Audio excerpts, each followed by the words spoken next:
Olá, pessoal, bem-vindos a mais um episódio do Psicast Vibe, o podcast onde a cabeça é o papo ou o papo é cabeça. O Papo Cabeça de hoje vai falar sobre um tema que talvez você não saiba, não conheça, mas que ele traz uma luz, uma esperança diferente para as questões ligadas à reparação ou punição. É a justiça restaurativa. Reparar é melhor que punir? Para falar sobre isso, nós temos duas convidadas muito especiais, mas antes eu quero pedir a você para me seguir no Instagram, @CarmenLúciaGubel. Então nós estamos aqui com a Cristiana Batista, já é parceira do podcast, psicóloga, né?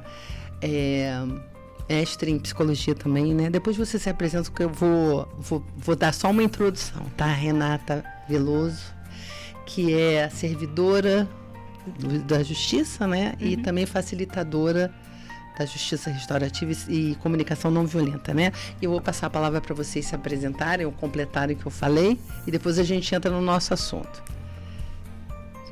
Eu comecei pela ordem alfabética. Pela ordem alfabética, tá bom. O que eu posso complementar? Eu também sou formada em pedagogia. Esqueci disso. Sou formada em pedagogia, um curso que foi muito importante para mim.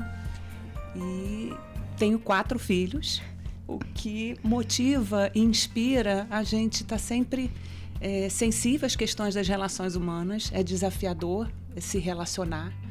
É desafiador se relacionar dentro de casa, na esfera do trabalho, na esfera das amizades. E quando as questões das relações humanas, elas culminam, ou dos conflitos humanos escalonam e culminam em algum ato em que houve um dano, aí a justiça restaurativa vem nos socorrer com todo um paradigma, com toda uma sabedoria para além da punição. Então, eu comecei a já entrar no tema, além de me apresentar. E sou facilitadora também de justiça restaurativa, coordeno o Sejusc de Nova Friburgo, Centro Judiciário de Solução de Conflito e Cidadania, do Tribunal de Justiça aqui em Friburgo. Bom, como já foi dito, né, eu sou Renata Veloso, sou servidora do tribunal, facilito círculos, coordeno um pré-vestibular de educação comunitária no Rio de Janeiro. Também gosto de me apresentar a partir desse lugar. Tenho 2 filhas e digo que toda essa pesquisa e esse processo surge a partir da maternidade, porque surge a partir da necessidade de cuidar dessa comunicação, cuidar dessa relação, dessa conexão que a gente tenta estabelecer com aquelas pessoas que a gente mais ama no mundo. E foi através desse trabalho que eu conheci a justiça restaurativa e comecei a perceber que a gente tem um olhar diferente, né? A gente pode buscar um olhar diferente para a solução dos conflitos e das demandas. Então a gente pode dizer, para começar, que a gente vai falar da coisa mais necessária e mais complexa, que são as relações humanas, né? Que é como a gente se relaciona no mundo, né? E que a gente está vivendo um momento interessante em que parece que ninguém precisa de ninguém, não, que a gente se vira sozinho só com a nossa bolha, né? Então, eu queria começar perguntando, né? Como que começou, né? Qual é a ideia da justiça restaurativa? Porque eu acho que é importante a gente pensar que não é uma coisa que está só restrita à questão judiciária. Eu acho que a gente, quando ouve sobre isso, a gente vai ampliar, inclusive, a forma como a gente se relaciona com os outros, né? Porque são outros, não são a gente, né? Sim. Bom, a justiça restaurativa, acho que a Cris pode até falar melhor sobre o histórico, né? A história dela antes. Eu acho que no Brasil ela chegou a partir do sistema judiciário, mas a justiça restaurativa ela existe em várias partes do mundo e ela é uma proposta que visa cuidar das relações no âmbito comunitário, sabe? Em espaços escolares, associações de moradores, lugares onde se visa a proteção de vulnerabilidades, né? De vulneráveis. Então, eu acho que eu gosto de entender que no Brasil a justiça restaurativa tem esse aval do judiciário, mas acho que a gente tem um campo muito amplo de extensão para que a gente cuide das relações no nosso dia a dia, sabe? Porque no judiciário fica muito restrito e eu acho que muitas pessoas acabam ficando com a ideia de que ela só existe para resolver aquela demanda entre duas pessoas, onde tem uma vítima e um ofensor, quando, na verdade, ela existe muito, de uma maneira muito eficiente para a gente evitar o escalonamento de um conflito, para a gente... Não é isso, Cris? Eu gosto de dar um exemplo contando uma historinha. Imagina que você está num ônibus indo para sua casa no final da tarde, o ônibus para no ponto, você desce e aí você vê a seguinte cena. Uma mulher com bolsas e 2 crianças, passa um sujeito, pega as bolsas dela e sai correndo. Qual é a primeira coisa a ser feita nessa cena? O que você faria? O que você acha que precisa ser feito, cara? Não, o que eu sei que acho que a gente faria era gritar, pega ladrão, né? Pega ele que está roubando, enfim. Né? E muitas pessoas correm atrás e batem, enfim. E nessa cena, o que é mais importante de acolher primeiro e cuidar primeiro, na sua opinião? No caso da mulher, né? Então, a justiça restaurativa, ela surge historicamente para cuidar das vítimas. Porque o sistema retributivo de justiça, ele foi criado e a atenção toda dele vai para o ofensor, para quem está no lugar do ofensor. Né? A gente fala que o Howard Zehr, que é um grande professor e assim, um nome muito importante no Ocidente com relação à justiça restaurativa, ele compara em termos de perguntas. Na justiça retributiva, quem foi o culpado, qual foi a lei que ele infringiu, qual punição que ele merece. Para a justiça restaurativa é o que aconteceu, qual relação foi danificada, quem sofreu o dano. Né? É importante que a vítima ela tenha um lugar ativo no processo do fazer justiça e de quem é a obrigação de reparação. Então, à medida em que você causa um dano, surge uma obrigação. A justiça restaurativa vai trabalhar para além do paradigma punitivista, que já se mostrou insuficiente para dar conta dessa situação, e vai trabalhar com algo muito mais complexo, que é a profunda responsabilização de quem produziu o dano. E eu estava ouvindo vocês falarem, eu pensei assim, que a gente sempre vê, em qualquer situação de conflito, você procurar quem é o culpado, tira o culpado de cena, ou você prende, ou você pune de alguma forma, multa, e assim, e muito pouco se faz para reparar. O que você está falando aí, por exemplo, eu estava imaginando aqui, tem um buraco na rua, aí fica assim, quem fez esse buraco? Quem é que é responsável por tapar esse buraco? Né? Aí fulano, Beltrano, mas ninguém tapa o buraco. Fica tentando achar o culpado, né? E eu acho que isso está muito na nossa cultura, né? Tá errado, tira de cena, tira da nossa frente, né? Isso também já é histórico, né? Inclusive com outras questões. Sim. Na verdade, no nosso sistema, né, que é o sistema retributivo, o que a gente faz é afastar da sociedade. Primeiro, a gente desumaniza aquele que cometeu o dano e tira ele do convívio social, afasta ele da sociedade, sem levar em consideração o fato de que, em algum momento, ele vai precisar ser reinserido e de que ele precisa ter a compreensão exata da profundidade do dano que ele causou. Então, o que a justiça restaurativa chama a gente assim, a olhar é como é que a gente faz para que todos aqueles personagens envolvidos em um conflito entendam a profundidade do dano causado. A responsabilização, ela não vem simplesmente de uma punição, de um isolamento. Então, a gente prende, então a gente multa.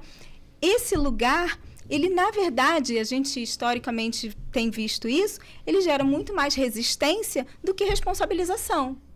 E vingança também, né? Eu tô lembrando da história que aconteceu essa semana, né? Da uma mulher que foi agredida com 60 socos por causa do namorado que bateu nela. E aí eu ouvi falar que ele foi pra cadeia e levou 61 socos. Né? Isso tipo assim, Então, assim, eu não sei o que aconteceu ali, mas eu acho que foi a mesma coisa que aconteceu aqui, aconteceu lá. Deu no mesmo, entendeu? Manteve-se o comportamento de violência, de agressão. Também não estou defendendo nada, mas, assim, fica uma coisa que você não entende muito bem. O que eu percebo nos debates atuais é que se a gente levanta essa importância da responsabilização, Uma das práticas restaurativas é o encontro da vítima com o ofensor. Se a gente vai trabalhar isso, às vezes as pessoas entendem que é como se fosse não fazer nada, que não punir fosse não responsabilizar, não fazer nada, passar a mão na cabeça e leva para casa, já que você gosta. E a gente precisa, a justiça restaurativa tem uma contribuição imensa para dar, para a gente poder atravessar esse discurso muito raso e entender que, em termos de eficiência, a forma como a gente lida com o dano e com o crime não produz os efeitos que a gente espera que sejam produzidos. Então, o nível de reincidência é enorme, né, com as pessoas que passam pelo sistema punitivo, e as vítimas não saem satisfeitas do seu processo porque elas têm um lugar muito pequeno e sem poder. Então, quando a gente é vítima de alguma situação, o nosso poder pessoal foi retirado naquela situação. Né? Não sei se alguém aqui já foi assaltado, vítima de alguma situação de violência. Naquele momento, o seu exercício do poder pessoal foi tirado de você. Você fica muito enfraquecido. E a justiça restaurativa pretende incluir essa vítima no processo de fazer justiça para que ela tenha uma participação ativa. Então, tem 3 perguntas também muito simples que eu costumo dizer que elas ajudam a gente a entender o que é a justiça restaurativa e qual é a proposta. Que é assim, o que aconteceu? A gente precisa entender qual foi a situação. E o que aconteceu, a gente também poder analisar as variáveis interpessoais e também estruturais por trás daquela situação ali. Então, é complexo. Como o que aconteceu afetou as pessoas. Afetou quem fez, afetou quem recebeu a ofensa e afetou toda a comunidade. Porque quando acontece uma ofensa, toda a comunidade é afetada. E o que precisa acontecer para que as coisas fiquem restauradas e bem? Então, Howard Zer fala que a escolha da justiça restaurativa, a motivação é ética, porque é algo certo a se fazer. Apesar de produzir esses efeitos de redução da reincidência e de uma melhor satisfação da vítima, é a coisa certa a se fazer. Por quê? Porque quando a gente faz um mal a outra pessoa, e muitas vezes a gente faz isso sem a intenção, nasce na gente essa obrigação ética de assumir a responsabilidade e reparar aquilo que a gente fez. Tem um exemplo para a gente poder entender melhor como é que uma coisa dessa acontece, assim, casos que a gente possa... Aí eu acho que é com você, Cris, porque você está mais próximo. Porque eu tenho exemplos dentro do sistema educacional. Mas pode. Bom, em justiça restaurativa, quando a gente tem um dano escolar que acontece, e muito do processo educacional inclui suspensão, inclui expulsão, né, anotação na ficha escolar. E essas são todas características desse nosso sistema retributivo, né? Hoje em dia, então, em geral, os pais acabam até indo à escola para saber por que seus filhos foram punidos, o que aconteceu, como é que aquilo né, como é que aquilo escola também, delegacia, todas essas coisas. Exato. E quando a gente faz um processo dentro do sistema, dentro da escola, a partir da justiça restaurativa, e eu tenho um caso muito interessante de um aluno que quebrou a janela da escola numa ocasião, com soco. E quando eu cheguei, ele estava afastado por conta própria do grupo do restante dos alunos, e os outros alunos vieram me contar que ele tinha se afastado e que estava todo mundo muito nervoso e que tinha acontecido uma coisa, mas ninguém queria nem contar o que tinha acontecido. E aí eu falei, bom, gente, eu quero ouvir, mas eu quero ouvir de vocês e eu quero ouvir dele também. Então eu me aproximei dele e perguntei a ele se ele estava bem, se ele estava precisando de alguma coisa. O primeiro movimento que ele fez foi, você não precisa estar preocupada comigo, eu fui quem cometeu o erro. Então, assim, ele estava se punindo e achava que não era merecedor de atenção. Falei, bom, todo mundo um dia é capaz de cometer um erro. E eu queria saber o que você precisa para você entender esse erro e para você reparar esse erro. Ele falou, eu acho que eu vou precisar pedir desculpa para os meus amigos. Porque a gente já vinha num processo de círculos de diálogo e a gente já vinha construindo essa relação com os colegas da sala.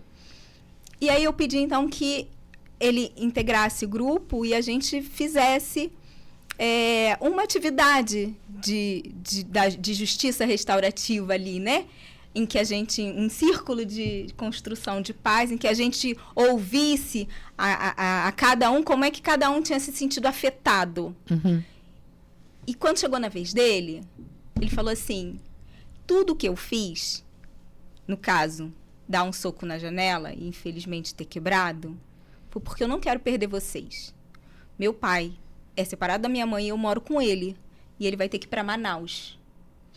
Isso não justifica o ato que ele fez. Mas ele quis dizer para os amigos, e ele falou isso de uma maneira totalmente desajeitada, que ele ia sentir muita falta dos amigos. Uhum. Então, a partir dali, a construção da reparação sai de outro lugar. Uhum. Primeiro que todo mundo entendeu, e entender não significa não responsabilizar, mas significa estar junto com aquela pessoa que cometeu aquele ato, né? Sem minimizar o ato. Sem minimizar o ato, mas ele, inclusive, conseguiu entender que ele tinha agido de uma maneira desajeitada para demonstrar uma necessidade que era legítima. Uhum. Ele, na escola, se sentia bem, ele tinha amigos e ele sabia que ia ter que se afastar daquelas pessoas. É um exemplo simples de algo que foi feito, vou dizer para você, com crianças de 6 a 10 anos, porque esse trabalho era feito com crianças, não eram nem adolescentes. Mas que já mostram, assim, como é que a gente pode trabalhar de forma diferente. Essa escola, quando me chamou, disse que não queria suspender esse aluno, mas, de fato, tinha um regimento e tinha tudo que se esperava da resposta escolar, mas quando a gente fez esse trabalho, ele conseguiu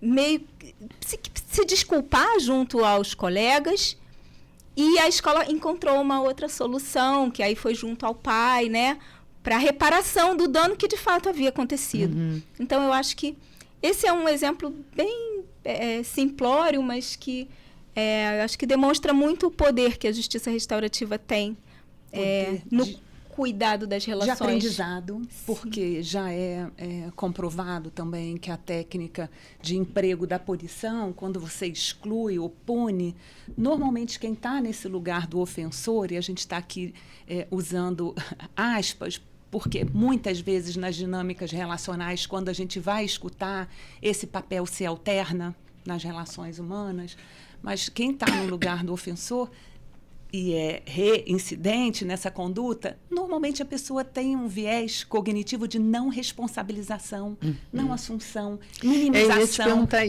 não olhar o outro como uma pessoa digna, merecedora de respeito. E a gente precisa, na justiça restaurativa, dar aquilo que a pessoa não tem para que ela possa se humanizar. E a gente começa fazendo isso respeitando todas as pessoas, independente de em que polo elas figuram numa situação conflituosa. Então, é respeitar para ser respeitado. Então, tem princípios, assim, da responsabilização, do respeito e da reparação, que são valores humanos com os quais a gente trabalha como sendo a base mesmo desse universo. Eu estava pensando, porque muitas vezes a pessoa que comete, né, o dano, ele não assume, né? Não diz, eu não, de jeito nenhum, não fui eu, não sei o quê. E você, né, faz o quê, né? Assim, isso que vocês estão falando, para mim, assim, é uma coisa muito, muito bacana, porque, né, eu trabalho em escola, a gente vê muitas essas situações acontecendo, sempre aconteceram, né? Adolescente, testosterona, briga, né? Isso aí é o mais comum. Você está vendo, brigou, né? Eu já vi casos de 2 amigos brigarem, botei os 2 sentados, mas o que houve? Falei, a gente perdeu a paciência, mas a gente é muito amigo, se abraça. Então, assim, ótimo quando acontece isso. Mas e quando, né, não necessariamente na escola, mas quando a pessoa não tem noção, ou ela nega, né? Não nos casos de transtorno de personalidade, que acho que já é mais complicado, né? Sim, é importante a gente falar que as práticas restaurativas, elas acontecem sempre de forma voluntária. O fenômeno da violência é um fenômeno complexo e não tem uma solução para tudo. A justiça restaurativa não vem para substituir a justiça retributiva. Ela pode ocorrer em paralelo. Em alguns países existem projetos, e no Brasil começou mais ou menos em 2010, a existência de mais projetos no Sul, em São Paulo. Mas é possível uma pessoa estar cumprindo uma medida restritiva de liberdade, sistema fechado, e ainda assim essa pessoa optar por participar de um processo restaurativo que vai servir para ela se restaurar como ser humano e vai também buscar atender às necessidades de quem passou pela situação.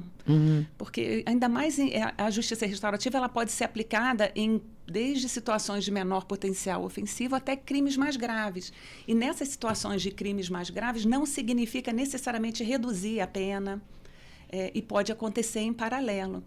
Eu ia dar um exemplo assim um pouco mais pesado de um caso em que uma adolescente esfaqueou a mãe. Essa mãe quase morreu e ela cumpriu uma medida socioeducativa de internação. Então, ela cumpriu a internação. Depois, ela foi para semi-liberdade, né, porque tem um período máximo aí de internação de 3 anos. Depois, ela foi para semi-liberdade. E na semi-liberdade é previsto que você vá para casa nos finais de semana, é semi-liberdade, porque precisa começar a preparar a reintegração. E a mãe era uma sobrevivente, e a mãe não queria receber a filha. E aí? E ninguém queria receber a filha na família. Então, a gente começa assim, chamando as pessoas, essa situação da justiça restaurativa através dessa prática de mediação, que a gente chama vítima-ofensor, mas não é uma mediação de conflitos. Ela depende muito dos encontros. Os encontros prévios de preparação, muitas vezes, são mais importantes do que o momento em que as duas iam sentar frente a frente. Você falou isso. Né? Então, é preciso ouvir, escutar a história. E quando a gente sentou e escutou a história da mãe, é porque na situação da audiência, a mãe fechou com a filha que a mãe teria segurado a faca primeiro, como se fosse minimizar. A gente fala, a primeira vítima da punição é a verdade. No sistema retributivo, não é sobre o que aconteceu, é sobre o que pode ser provado. Então, as pessoas, aquilo que não tem prova, eu minimizo, finjo que não aconteceu e minha pena vai ser menor. É como se fosse um mundo paralelo do mundo real. E a justiça restaurativa chama a gente para entender os efeitos do mundo real. E elas fecharam isso, tá? Então, que a mãe, entre elas. Mas isso não tinha acontecido. Ela... Quem pegou o objeto, né, que foi a faca, foi a própria adolescente. E a mãe ficou muito ressentida quando a adolescente passou a contar aquela versão para a família. Então, a dificuldade dela em receber essa filha de volta é porque ela estava contando a mesma versão que ela contou oficialmente no universo familiar. E isso foi trabalhado com a adolescente para ela, porque ela precisava se responsabilizar por isso. Então, a justiça restaurativa requer que a verdade venha à tona para que as coisas possam ser reparadas. E aconteceu, né? Nessa situação. Nem sempre acontece, não tem mágica, mas a base é uma boa relação. E aconteceu dela reconhecer que ela estava criando uma narrativa que minimizava mais ainda a atitude dela, com o objetivo de ser inserida com menor julgamento e de não se responsabilizar. E ela conseguiu entender que aquilo estava sendo um obstáculo para a relação da mãe. E o objetivo foi alcançado. E, para mim, foi um caso muito marcante, que, na noite de Ano Novo, eu recebi uma mensagem dessa mãe. Porque, de vez em quando, isso é errado, tá? Dar telefone pessoal, e, às vezes, a gente faz porque o telefone do fórum não está ligando, e a mensagem é importante. De vez em quando, a gente comete erros também. E ela tinha o meu telefone, ela me passou uma mensagem agradecendo pelo trabalho, porque elas estavam passando o Ano Novo em família. Então, se a gente fala que errar é humano, eu acho que uma das coisas que mudam muito é o nosso olhar quando a gente trabalha com a justiça restaurativa. Quem tem filhos, gente, ninguém está livre. Todos nós temos o telhado de vidro. não só com relação aos filhos, às pessoas que a gente ama, todos nós podemos errar. E aquilo que a gente deseja para o outro, como punição extrema, linchamento, morte por tortura, isolamento, parece assim, tem uma narrativa aqui. Eu e os meus somos aqui, ó, todo mundo... Somos ótimos. Somos limpinhos, bonzinhos, não vamos fazer nada. E aqueles ali, aqueles outros, a gente desumaniza e deseja para eles o pior possível. E o contrário também, eu acho, né? Eu acho que o cara que comete também, ele não está nem vendo a pessoa ali, né? Tem horas. Por exemplo, eu vi um assalto outro dia lá na Barra, que eu falei assim, gente, o cara não deve ter nem raciocinado que era um sujeito, uma pessoa, sabe? Assim, vai naquela... Eu quero o objeto, quem está ali na minha frente eu tiro e pronto. Ou é o otário, ou é aquele que está dando mole. Então, é desumanizado. Então, se a gente pensa que a justiça restaurativa ela nasce para cuidar das necessidades da vítima, quais são as necessidades da vítima? Primeiro, saber que aquilo que aconteceu com ela foi errado, a culpa não é dela, senão ela agrega mais sofrimento ao processo.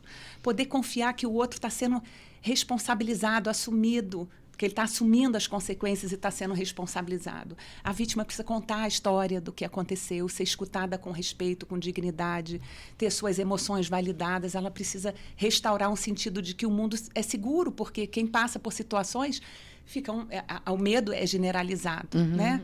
Então, e também cuidar das necessidades do ofensor. Ué, mas não é ou isso ou aquilo? Não, a gente precisa cuidar de todos, porque o fora não existe. Quais são as necessidades do ofensor? Como que essa pessoa vai se humanizar? Ela se humaniza a partir da escuta do efeito daquilo que ela causou no outro. E nesse outro não é só a vítima, é toda a família, a comunidade. E a gente tem uma coisa cultural também de que algumas coisas são tão naturalizadas que é como se fosse certo, né? Você, por exemplo, abusos sexuais, assédios, como se fosse... não, mas é porque a mulher deu mole, porque ela estava ali de saia curta, né? Assim, no nosso país, assim, é muito... Já cansei de ouvir, vocês devem ter ouvido também, né? Que assim... porque, ou no caso de homossexualidade, porque o cara não tinha nada que aparecia desse jeito. Enfim, é como se de saída a pessoa tivesse certa para fazer aquilo, entendeu? E assim, como é que desmonta esse negócio, né? E a gente vai ficando cada vez mais restrito. Vai ao Rio, não é celular, apaga o aplicativo do banco. Não, a gente vai, não dá mole. Ou bota o OTT, onde tem tiroteio, que aplicativo. E a gente vai tomando uma série de medidas, tentando que a gente fique mais seguro, quando não tem como a gente ficar mais seguro se a sociedade não for um lugar mais inclusivo, né? Enquanto a desigualdade econômica não for resolvida nesse país, enquanto as reparações históricas não forem feitas, enquanto toda essa desigualdade social não for trabalhada, atendida, porque, como eu falei, são várias camadas, estruturas, né? Camadas numa situação de violência, né? E assim, eu acho que tem muita naturalização, isso que eu estou colocando aqui, que assim, você fica... às vezes eu fico impressionada de ver como as pessoas naturalizam determinados comportamentos e falam, não, mas tinha que fazer isso mesmo. Porque o cara deu mole, porque ele... Quem mandou você andar com o celular no Rio, né? Deu mole mesmo, né? Então, desculpa até te interromper. Essa é uma das coisas que a gente consegue desconstruir na justiça restaurativa, ou com a aplicação da justiça restaurativa. Quando a gente trabalha, por exemplo, e muito entre parênteses, porque existem correntes a favor e contra, mas quando a gente trabalha, por exemplo, com homens agressores, em casos de violência doméstica, eu acho que eu ouso dizer que 100% deles saem do trabalho de justiça restaurativa certos de que, se eles tivessem tido a oportunidade de ouvir o quanto a masculinidade é tóxica, o quanto eles agem por essa naturalização que não é natural, o quanto eles estão tentando responder a uma exigência, a uma cobrança social que os torna violentos. Se eles tivessem tido a oportunidade de saber isso tudo antes, eles não seriam agressores. Eles não seriam homens agressores. Então, assim, essa é uma resposta que eu acho que é muito significativa, porque essa naturalização, ela vem bom, a gente pode dizer que ela vem da construção da nossa sociedade, que foi uma sociedade construída na base da violência, né? Eu vi um estudo, mas assim, eu não vou saber dizer qual é a fonte, mas foi uma fonte confiável. De terem colocados, né, sob supervisão 10 meninos numa casa, 10 meninas em outra casa. Vocês viram esse estudo? Uhum. E que as pessoas estavam monitorando e tal. E o comportamento dos meninos foi... Primeira coisa que eles fizeram, pegaram o pão, fizeram sanduíche, jogaram a noite inteira, tudo uma zona, né? Hierarquizaram os poderes, os mais fracos faziam, os mais fortes mandavam. E no caso das meninas, elas se organizaram, fizeram comida, limparam, decoraram. Os conflitos elas resolviam conversando. E eu me lembro que a pergunta que rolou foi: será que isso é uma questão de gênero ou isso é uma questão de cultura? Né? De como a gente está conduzindo o nosso olhar para naturalizar mesmo as violências que ocorrem, como se você tivesse... Eu já vi situações de abuso que a pessoa foi abusada e a pessoa diz assim: eu não sei o que eu fiz, e chorando, se sentindo culpada. Várias situações, eu já cheguei a assistir isso. Né? Assim, alguns estudos, principalmente da antropologia, eu acho, que falam muito a respeito disso, já relatam que não existe um perfil feminino e um perfil de comportamento masculino. Então, essa construção de a casa está arrumada ou a casa está bagunçada porque é menino ou menina, porque jogou, porque botou florzinha, isso é uma construção social, né? É uma educação, né? E o processo, assim, o sistema em que eu vou falar muito do Brasil, né? Do nosso sistema. Ele surge a partir de muita violência, que aí, complementando o que eu estava dizendo antes, foram violências cometidas contra povos originários, foram violências cometidas contra pessoas que não eram do nosso continente, foram trazidas à força.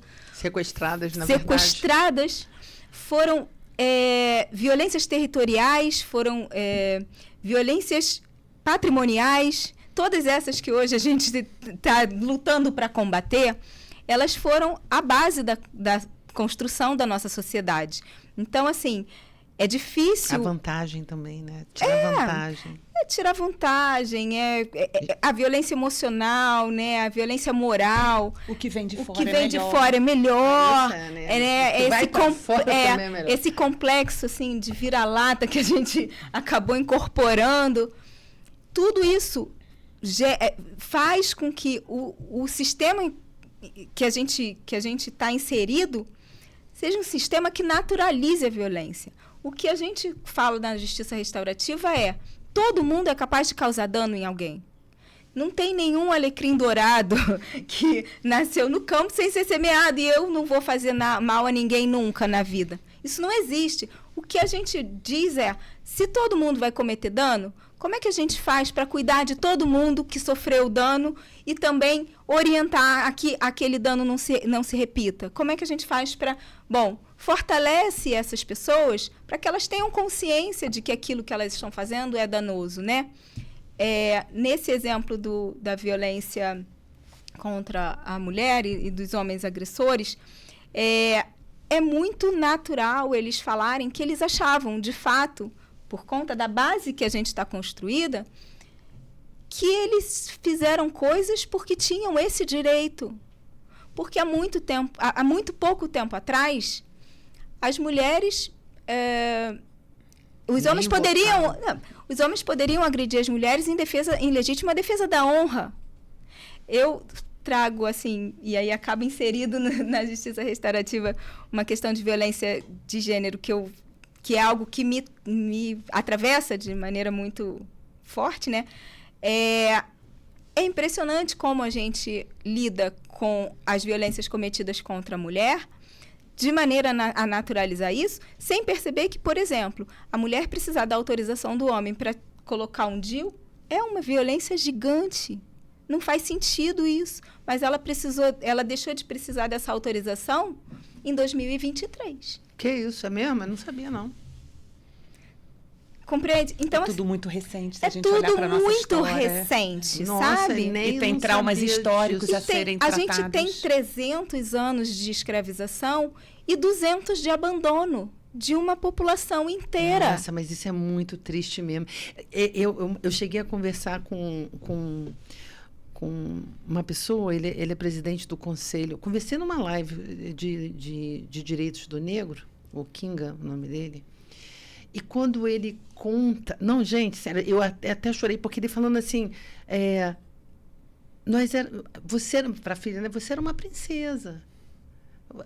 As pessoas eram reis, rainhas, foram sequestrados e tratados como mercadoria. Então, assim, e que nunca se contou a história da África antes de as pessoas serem escravizadas. Você nem sabe o que aconteceu lá. Não sei. Nunca ninguém te ensinou. Então, assim, eu acho que essa coisa estrutural, ela é muito forte, porque aquilo ali formata um pouco a gente, né? Ele formata a tua maneira de existir e de pensar. E quando você está falando sobre isso, eu não sei se eu vou fugir muito do tema, mas vou entrar de novo.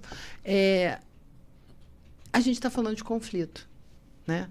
E se a gente está falando de conflito, claro, essa situação extremamente conflitiva, como é que a gente aborda esses conflitos? Né? Quais são as ferramentas, quais são as estratégias mais indicadas para você lidar com isso? Porque o que a gente vê, às vezes, é um gritando com o outro gritando com um. Né? Se não resolve nada, fica uma brigalhada danada. Né? Como a Cris falou, o processo da justiça restaurativa, não é um processo, né, mas o sistema da justiça restaurativa, ele apresenta a voluntariedade como um fator importante, né? Na verdade, é um essencial. Para aqueles que querem gritar por gritar e gritar com o outro e receber, talvez a gente não consiga acessar. A gente demanda que as pessoas estejam, de fato, dispostas e disponíveis a entender aquele sistema de uma outra maneira. Elas precisam estar em busca de se cuidarem e cuidarem daquela relação. Senão também eu acho que não faz muito sentido, né? Mas no caso de agressor, é uma vítima assim, de um... Na prática, a gente recebe muitos casos, né? Porque a gente está falando agora de um contexto institucionalizado da justiça restaurativa, a gente recebe até a intimação, porque a gente chama de sessão informativa. Porque as pessoas vão abrir mão ou aderir a um projeto, a um trabalho que elas precisam conhecer primeiro. Então, é comum haver a intimação para esse primeiro momento. E nesse primeiro momento, é o momento que eu vou escutar todas as pessoas envolvidas, explicar o trabalho e aí procurar saber também, porque tem casos em que a gente não indica. Mas juntos ou separados? Sempre separado. Sempre separado.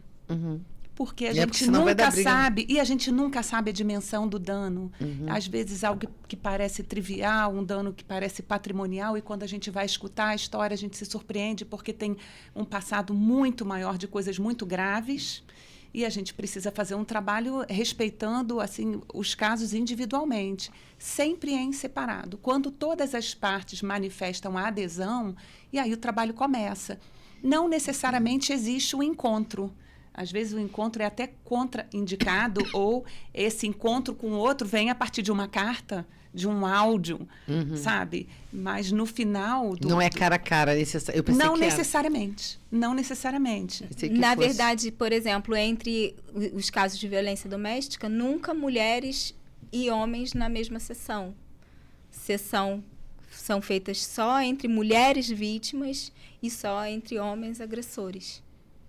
Por conta mesmo de cuidar não fico de não ouvindo haver a mulher falando de não haver a revitimização, né? Porque reviver aquela história a partir do estar com o outro pode trazer mais dor, mais dano.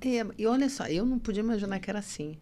Então, eles ficam entre eles, tipo aquele macho alfa, aquela série, que eles estão lutando para não ser machistas. Eu acho que a Rê está se referindo a um projeto específico do tribunal. Sim. Porque aqui em Friburgo, por exemplo, quando a gente faz esse trabalho, sempre, eu falo que é sempre artesanal, porque cada caso é um caso. Às vezes tem uma situação de violência doméstica e, paralelamente, tem processo na vara de família, de separação, de guarda de filho. Às vezes aquela situação já se resolveu, porque a justiça também tem um tempo diferente do tempo que a vida precisa, e a situação ficou mais para trás, e hoje já se veem, já chegam no mesmo carro, tem um filho em comum que precisa... né, conviver e entregar e receber. Então, nem sempre a gente leva isso. A gente primeiro precisa entender. Se houver medida protetiva, não podemos ser nós, né, motivadores de um descumprimento de medida protetiva, de afastamento. Mas quando não há, e a gente escuta e exige a vontade de ambos para trabalhar em conjunto, a gente faz. Mas em casos muito analisados, que eu sempre digo que é uma responsabilidade enorme trabalhar com violência doméstica. Sim. Porque ela escalona e todos os dias, para eu me lembrar e lembrar a minha equipe, eu faço questão de entrar e sempre estou falando lá, gente, olha aqui, ó, feminicídio aqui, morte aqui. A gente nunca sabe a real dimensão. Tem como a gente... tem a bola de cristal. A gente vê que tem situações com maior potência de agravar, mas nunca dá para dizer, olha, eu nunca disse para uma mulher, fica tranquila, tem um termo aqui... Mesmo a gente sabe que uma parcela grande, eu acho que, se não me engano, 25% das medidas protetivas não são respeitadas. Então, aquilo é um papel. O que precisa ser trabalhado com esse homem para ele internalizar valores e poder aprender outros tipos de estratégias e comportamentos? E aí entram habilidades emocionais, habilidades de comunicação, para que esse não seja um recurso, nunca mais. Porque esse recurso tem um alto custo para o outro, para ele, para filhos. Que habilidades a gente precisa desenvolver nessas pessoas, ou pelo menos disparar, se darem conta de que podem, de repente, mudar alguma coisa, né? Eu acho que escutativa, assim, empatia... Escutar o outro, acho que é o primeiro, escutar o outro e observar o efeito do dano que ele causou no outro. Observar, poder internalizar, isso só vem com o encontro com o outro. Internalizar. Eu acho também que a hora em que a pessoa consegue manifestar o que aquilo causa em forma de sentimento, eu acho que tem um grande potencial transformador.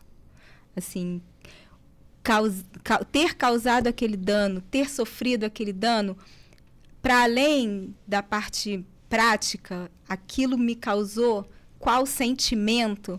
Eu acho que essa primeiro, que é uma coisa que a gente não aprende. A gente, na verdade, aprende mais a desvalorizar o que sente do que a valorizar o que sente. Com certeza.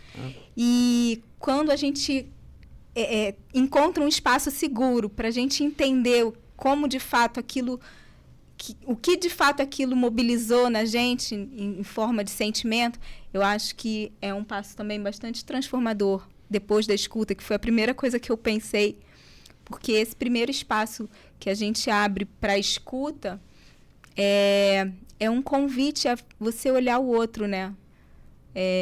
Porque a gente olha mais para a gente o tempo todo. Nós somos muito autorreferidos mesmo, né? Então, assim, como é que esse outro funciona? Porque a gente tem uma expectativa de que esse outro seja um espelhinho, né? E como assim não é? Né? Não me obedeceu, não fez o que eu queria, né? Não estou na cabeça, né, do outro, mas o outro espera que esteja, né? Então, assim, eu acho que lidar com essas expectativas frustradas sistematicamente, porque estão só na cabeça da pessoa, né? Sim. E como é que a gente desenvolve a empatia? Isso. A punição desenvolve empatia? Não, de jeito nenhum. Escutar a história e o efeito desenvolve empatia. Encontrar, olhar no olho, desenvolve empatia. Conecta também, né? Você falou dessa história que a gente conta. Eu estive recentemente com a Elisama Santos, que é autora de um livro. Ela fala sobre comunicação não violenta. Ela tem alguns livros publicados aqui no Brasil sobre esse tema. E ela diz que a gente tem uma redatora muito criativa na mente, né? Então, a gente cria muitas histórias. A maioria delas não existe, né? Tanto, assim, a gente se coloca em situações que nunca vão acontecer, quanto a gente gera expectativas a partir da ação do outro que não são possíveis de serem atendidas nunca, né? Eu acho isso, assim, eu gosto muito de falar do meu exemplo, né? Se você me pedir para ver se você está bem maquiada e eu não enxergo, por mais que eu me esforce, eu não vou conseguir. Então, às vezes, a gente espera desse outro aquilo que ele também não pode dar, que ele não tem dentro. Mas isso é poder ver o outro, né? Mas eu também tenho que poder me... Oh, gente, é muito complicado esse negócio, né? Então, assim, eu fiquei pensando, né? Você falou de comunicação não violenta, é uma ferramenta, né? Que você usa na gestão quer dizer, do conflito ali. É isso? O Marshall fala que a gente faz falava, né, que ele já faleceu, mas a comunicação não violenta, ele sempre falou que a gente criou que a violência fosse algo assim para a gente se deliciar vendo. E que a gente que cria aquela coisa assim gostosa de ver a violência em todos os filmes. Pensa o momento do ápice, do alívio, da vitória. Talvez tenha a mesma violência ali ocorrendo, só que dessa vez perpetrada por alguém que já esteve no lugar da vítima. Então, a justiça como vingança.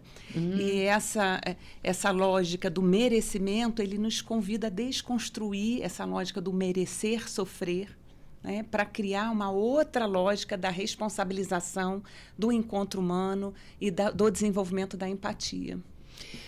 Eu acho que isso é um desafio danado. Mas, assim, você vai usando, né, essas estratégias. Bom, funciona, né? Porque vocês têm resultados importantes com relação a isso. Mas a gente, eu acho que, voltando para o início da conversa, né, tudo tem a ver com relacionamento. Eu com o outro, ou eu com o suposto outro que não sou eu, né? E eu poder entender que esse outro não sou eu, né? E eu acho que isso é um maior desafio. Esse outro tem outra história, tem outros valores, tem outra cultura, tem outra religião.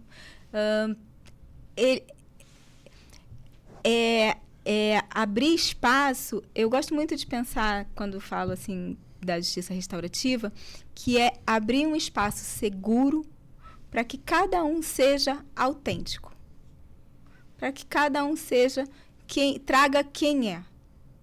E quando a gente conhece o outro, veja se isso já não aconteceu em alguma situação da sua vida. Você faz uma ideia da pessoa, e aí quando você se dá a oportunidade de sentar para tomar um café com ela, você descobre ela completamente diferente. Você desconstrói uma imagem que você tinha, que você idealizava ou que você destruía por dentro a respeito daquela pessoa. Então, eu acho que o processo, assim, a prática da justiça restaurativa, ela traz muita oportunidade da gente se conhecer. Porque, no final das contas, a gente está todo mundo dentro e do mesmo lado. A gente só está usando estratégias, algumas pessoas usando estratégias completamente desajustadas, descompensadas para dizer: eu estou precisando de alguma coisa, só não estou sabendo como dizer, como alcançar essa coisa. Isso é até algo que o Marshall traz também, né? Quando ele fala a respeito das necessidades, ele diz assim: olha, a violência é uma forma desajeitada de demonstrar uma necessidade que não está sendo atendida. Então, eu acho que a justiça restaurativa é um lugar, assim, cria a oportunidade para que a gente experimente conhecer essas situações, sabe? Experimente entender que as necessidades, elas são muito humanas e as estratégias, às vezes, são muito desajeitadas. Eu acho que vale a gente mencionar que a justiça restaurativa é um grande paradigma, um conjunto de princípios, de valores, e que se materializa a partir de algumas práticas. Então, tem a mediação vítima-ofensor, né, que consiste nesses encontros. Tem os círculos de construção de paz. Essa metodologia é a mais comumente usada em JR no Brasil, mas não é a única, mas aqui ela se disseminou. A Kay Pranes, que é uma autora americana, já veio ao Brasil várias vezes, já veio a Friburgo, deu um curso aqui maravilhoso, imersão. Então, uma pessoa muito querida, ela tem um papel importante na formação de vários facilitadores de justiça restaurativa no Brasil. E os círculos de construção de paz, eles podem ser usados também como um instrumento de prevenção, porque a JR vai trabalhar muito na construção dos valores humanos, né? Como é que a gente parte do princípio que todo ser humano quer se relacionar e quer se relacionar bem? E quer ser amado, né? E quer ser amado, e quer pertencer. Então, vai trabalhar algo que a gente está deixando de lado e que está tendo um custo enorme para a sociedade, que são os valores humanos. Então, quando a escola separa um dia da semana, um dia por mês, para sentar em círculo e fazer círculos de construção de paz, e vamos falar quais são os nossos problemas, como é que a gente quer viver junto, como é que a gente quer lidar com isso, o que está acontecendo entre a gente, e objetiva tudo isso, está construindo um capital social ali.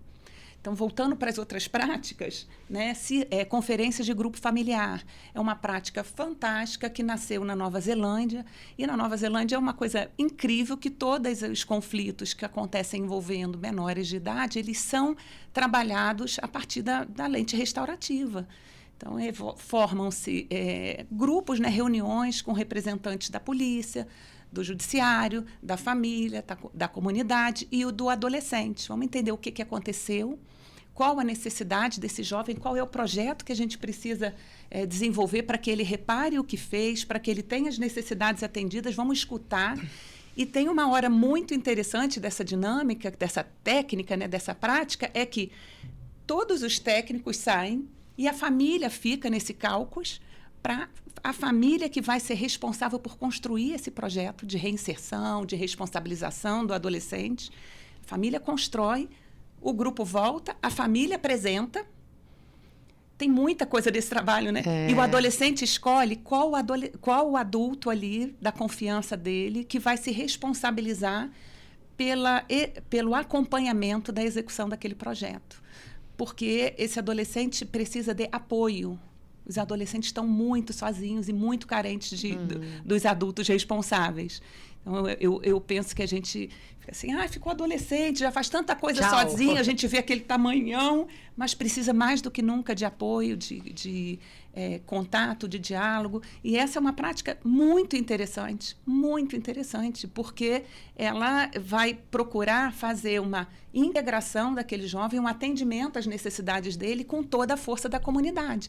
Então, não tem assim, sementinha do mal, -1, leva para casa, não tem isso. Aconteceu algo, qual é a situação, quais as necessidades, qual a história dessa família, tem um pai que precisa de emprego.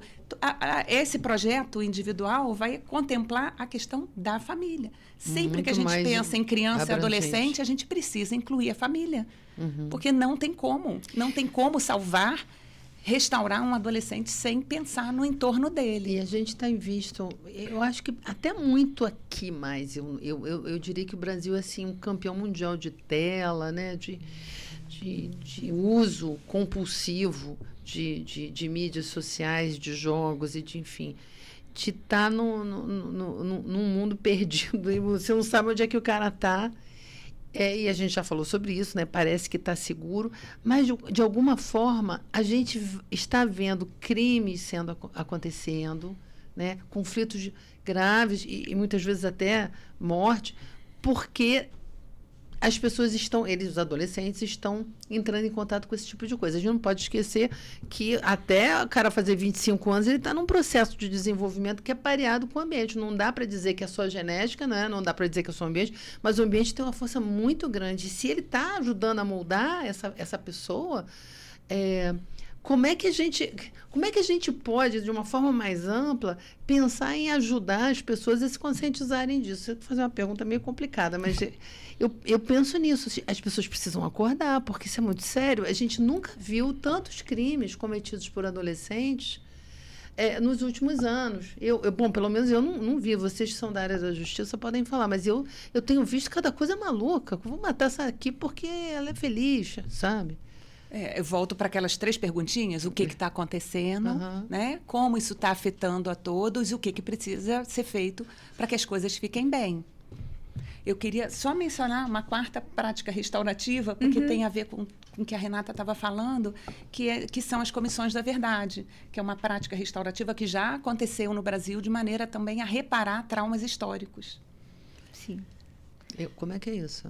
A Comissão da Verdade, a gente teve a legislação com relação ao período da ditadura militar. Né? É uma prática de justiça restaurativa, de responsabilização e reparação. Como teve na Alemanha também, né? Sim.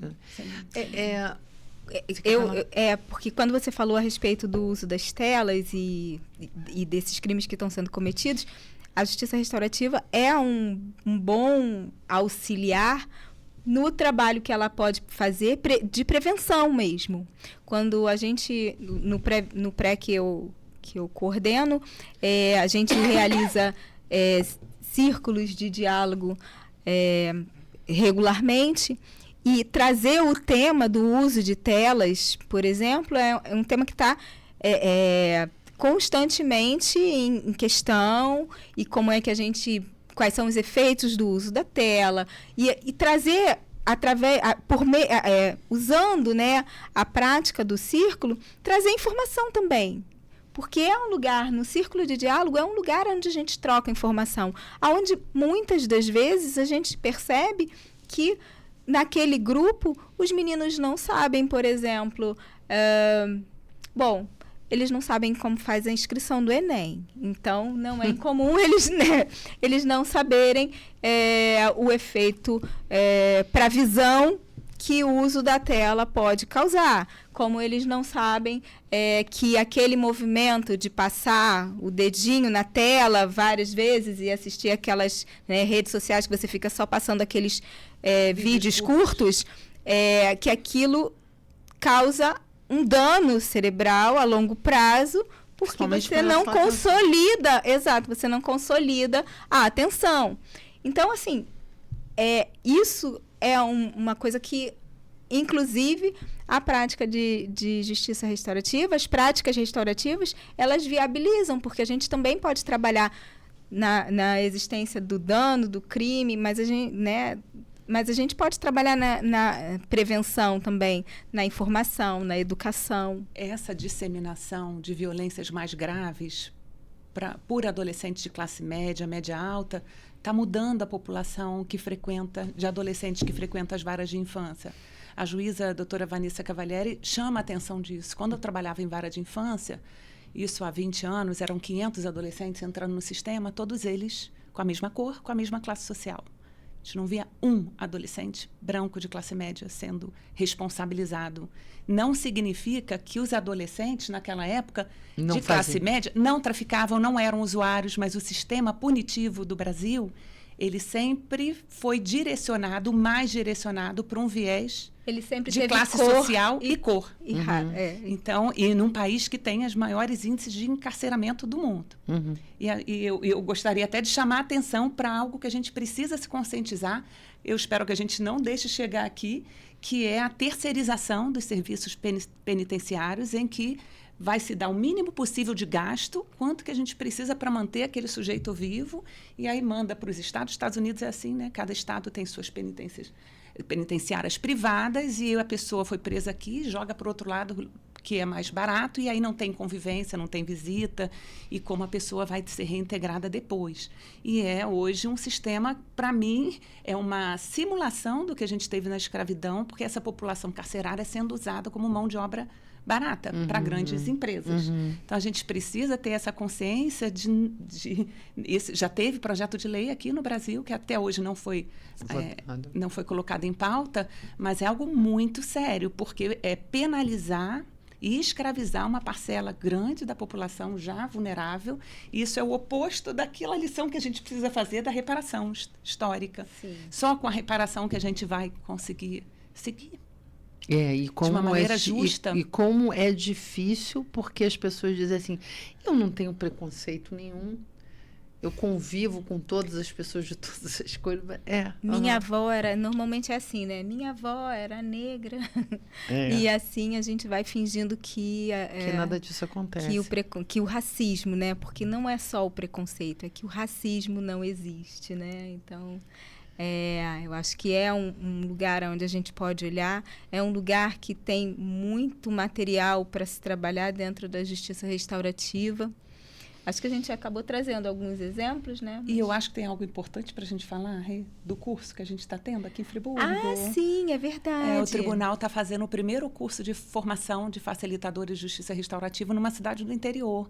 E é com muito orgulho que eu falo que essa cidade é Friburgo. É uma das instrutoras, uma das professoras do curso, eu também integro. E a gente está formando pessoas interessadas na cultura de paz, interessadas em encontrar ferramentas, caminhos e desenvolverem criarem em suas próprias comunidades projetos baseados nesses valores da justiça restaurativa, para a gente poder fazer algo que tenha uma relevância no cenário e que seja também preventivo, né? Sim, e é importante também dizer que agora, você falando do curso que a gente está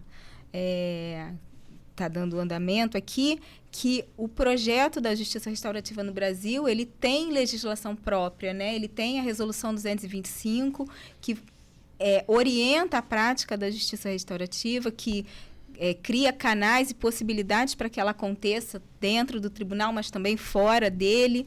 Então, eu acho que a gente talvez tenha um caminho e para que a gente saia só do lugar de não está funcionando, né? A violência cresce e não punir é passar a mão na cabeça. Exato. Sem a punição não existe outra coisa a ser feita. E acho que esse curso é um exemplo bem interessante da contribuição que o Poder Judiciário está dando, porque o curso é gratuito, houve um edital, uma seleção, e a contrapartida é as pessoas apresentarem os projetos. Então, não é um curso de alta qualidade, né, e gratuito. Então, assim, a gente pode dizer que vai além das fronteiras da justiça. Precisa, né? ser. E ir para as associações, para as escolas, para as instituições. Sim. Seria isso, então, Sim. né? Nos outros países nasceu lá. Né? É porque eu acho que no Brasil o sistema judiciário, com a sua organização também, e quando o CNJ coloca isso como uma política pública para ser introduzida em todos os tribunais, tem esse fortalecimento, mas, na minha opinião, não pode ser nem o principal meio de disseminação da JR. A JR é da comunidade. A gente, hoje em dia, assim, eu gosto de dizer isso, a gente honra esse apoio que a gente recebe do Poder Judiciário, até porque, de novo, para o sistema em que a gente está inserido, o Poder Judiciário acaba que funciona como um aval, né? Como um garantidor, mas a justiça restaurativa, ela é comunitária. Ela é das pessoas, porque as pessoas cuidam das relações. Bom, gente, a gente está aqui no final já do nosso podcast. Eu sempre aprendo muito, né? E achei, assim, uma coisa sensacional. Eu estou pensando aqui, por que eu não fiz, né, o curso, assim? Porque eu achei que era uma coisa muito específica. E eu ouvindo vocês falando, né, e como a gente, na escola, né, às vezes até mesmo em casa, né, nos conflitos que a gente tem, como que a justiça restaurativa e essa lógica, que eu acho que é mais do que qualquer coisa, uma forma de abordar muito diferente, muito mais humana, né? Porque usa a nossa humanidade como material de solução de problemas, né? E eu queria deixar para vocês, primeiro, agradecer muitíssimo a contribuição sempre muito brilhante da Cristiana, a sua também, e assim, a contribuição para todo mundo que está nos ouvindo por conta de ter essa informação, e com isso talvez, quem sabe, ter um segundo curso e a gente possa fazer também com outras pessoas, quem sabe falar na escola, né? Já estou até fazendo meu convite aqui, né? Sobre isso, de repente, trazer essa lógica para a gente poder fazer mudança, senão a gente não muda nada, né? Queria só pontuar que o Sejusc Nova Friburgo está fazendo uma parceria com a Secretaria Municipal de Educação. Esse ano a gente já fez uma ação de capacitação, de ferramentas de mediação e comunicação não violenta para professores da área de inclusão. Ano que vem a gente vai fazer um trabalho com todos os orientadores educacionais do município e divulgar que o Sejusc está de portas abertas para a comunidade. A gente funciona na Ladeira Robadei. Então, se você está atravessando alguma situação de conflito e não quer levar para o litígio, a gente está lá com uma equipe de mediadores e de facilitadores para ajudar. Qualquer pessoa pode chegar lá e falar assim, eu estou com um problema, não sei como resolver isso. Preciso de uma ajuda porque eu quero uma estratégia não violenta, uma estratégia que não piore o que eu já estou passando e que não seja o litígio, que seja de forma... A judicialização, né? A judicialização. E a gente tem ferramentas diferentes para atender essas demandas. Então, eu também não sabia disso, olha só. Então, assim, eu pensei que tivesse sendo fosse alguma coisa que você tivesse uma intimação, ou fosse... Também, mas não apenas. Uma pessoa normal pode A gente chama dos pessoa casos... normal, uma pessoa qualquer. Sim, pré-processuais ou de demandas espontâneas da comunidade. Né? Centro Judiciário de Solução de Conflitos e Cidadania, a cidadania abraça muito e tudo, né? Então, qualquer cidadão que tiver alguma situação e gostaria de ver essa situação resolvida, não necessariamente a partir da judicialização, de abrir processo, e quiser tentar antes um apoio, um diálogo, a gente está lá para colaborar. Uma pergunta assim, como é que é isso feito nas escolas, por exemplo? Como é esse trabalho que você faz nas escolas? É para falar sobre isso ou tem alguma coisa mais específica? A gente recebe demandas também de algumas situações de conflito da escola, então a gente tem uma ficha de encaminhamento com todas as pessoas envolvidas e a gente vai precisar fazer o contato com todas elas e fazer a proposta da sessão informativa para explicar o trabalho e obter ou não a adesão das pessoas. Né? Isso é uma característica que é necessária e fundamental para que o trabalho possa acontecer. Então, sempre a justiça restaurativa não convoca, ela convida. E aí, esse é o primeiro passo. Havendo a adesão das partes, a gente vai chamar e vai escutar as pessoas, todas as pessoas envolvidas numa situação individualmente, e depois ver qual é o melhor caminho, se vai ser uma mediação de conflitos, se vai ser uma prática restaurativa, se vai ser um círculo. E aí a gente vai pensar na melhor metodologia. A gente fala de justiça multiportas também, né? Que não seja só o caminho do processar o outro, do litígio, do eu contra você. Como é que a gente resolve isso junto, se escutando a partir do diálogo, gerando consenso, se responsabilizando. Então, é um lugar para a população receber apoio para esse tipo de formato, digamos assim, de lidar com as nossas questões humanas, né? E no caso, para um trabalho dentro da escola que não seja a partir de um conflito, a gente pode desenvolver projetos onde a gente vai trabalhar com a prevenção dos conflitos através de atividades. Existem oficinas, o Tribunal de Justiça disponibiliza oficinas de convivência, oficinas de comunicação não violenta, que a gente faz em vários espaços para além do sistema de justiça. Com os professores, com a equipe docente. Em Japeri, a gente tem feito, num projeto que foi desenvolvido lá, oficinas com alunos de 6º a 9º ano. Falando seria ótimo. A gente fala de conflito, a gente aborda outras formas de olhar para o conflito, olhando para o conflito como uma oportunidade de mudança. A gente fala... sobre necessidades, sobre sentimentos. É muito engraçadinho, assim, a resposta deles, porque quando eu pergunto assim, diz pra mim, alguém aqui sabe dizer como se sente? E aí eles falam, beleza, tô bem, Aí eu, bom, acredito que já ouviram. Menino não chora, aí todo mundo levanta a mão. Engole o choro, aí todo mundo fica empolvorosa, porque foi como eles aprenderam a lidar, foi como nós aprendemos a lidar, né? Então, a gente faz várias dinâmicas com eles e isso é um trabalho para entrar em contato. E isso é um trabalho preventivo que também auxilia no trato, né, da redução da violência. Sensacional. Eu amei isso. E no Rio tem um Sejusc só de justiça restaurativa com a doutora Vanessa, e que a Cristiane e a Renata fazem um trabalho muito interessante em função daqueles atentados em escolas. Elas criaram um protocolo chamado Eu Te Vejo, que atua preventivamente e também cria um protocolo para quando acontece uma situação séria de ameaça em escolas. E aí tem toda uma forma de agir preventivamente ou agir após o conflito para ter um bom resultado que não precise se resumir ao encarceramento, à punição, que haja aprendizado, responsabilização e prevenção de novos danos. Muito, muito, muito, muito legal, gente, muito legal. Eu estou encantada com tudo isso. Eu acho que isso a gente precisa em todas as escolas, né?